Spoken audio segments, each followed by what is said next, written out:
पुरंदरी जणू प्रचंड दुर्ग जन्मला.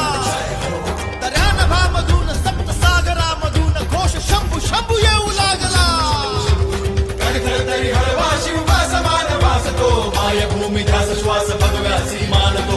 धर्मशील शौर्यपती आसनास छत्रपती केसरी अतुल्य शोभा.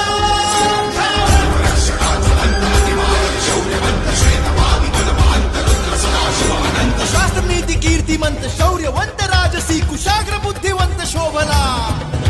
प्रजाजनास रक्षण्या स्वराज्य सिंधू राखण्या पुनश्च ते